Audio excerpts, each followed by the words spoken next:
بسم الله الرحمن الرحيم. سأل سائل بعذاب واقع للكافرين ليس له دافع من الله ذي المعارج تعرج الملائكة والروح إليه في يوم كان مقداره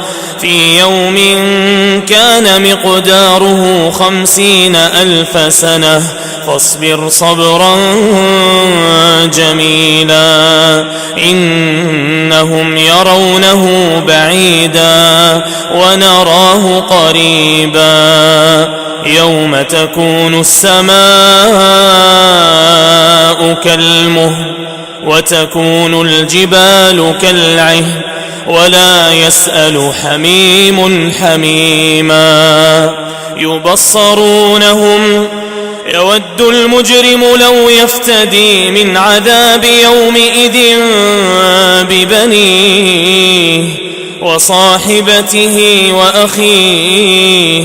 وفصيلته التي تؤويه ومن في الأرض جميعا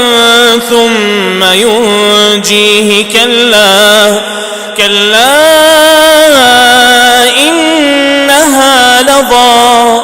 نزاعة للشوى تدعو من أدبر وتولى وجمع فأوعى إن الإنسان خلق هلوعا إذا مسه الشر جزوعا وإذا مسه الخير منوعا إلا المصلين الذين هم على صلاتهم دائمون والذين في أموالهم حق معلوم للسائل والمحروم والذين يصدقون بيوم الدين والذين هم من عذاب ربهم مشفقون إن عذاب ربهم غير مأمون والذين هم لفروجهم حافظون إلا على أزواجهم أو ما ملكت أيمانهم فإنهم غير ملومين فمن ابتغى وراء ذلك فأولئك هم العادون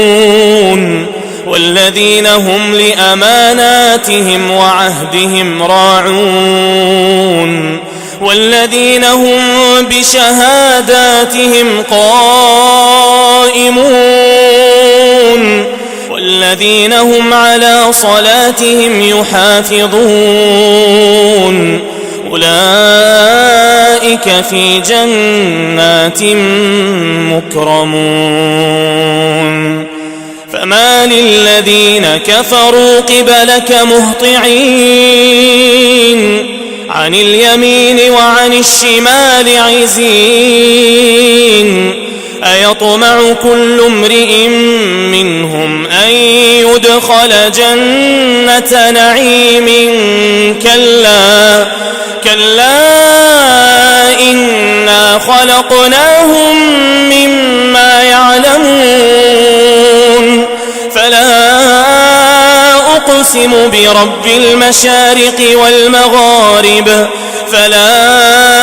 أقسم برب المشارق والمغارب إنا لقادرون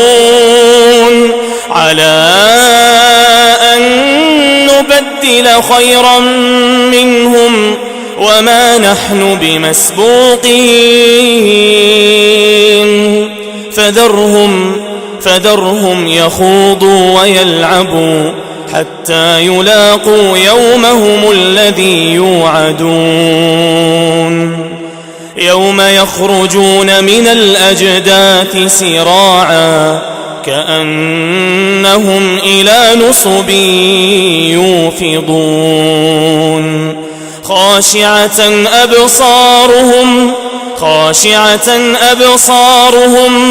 خاشعة أبصارهم ترهقهم ذلة ذلك اليوم الذي كانوا يوعدون.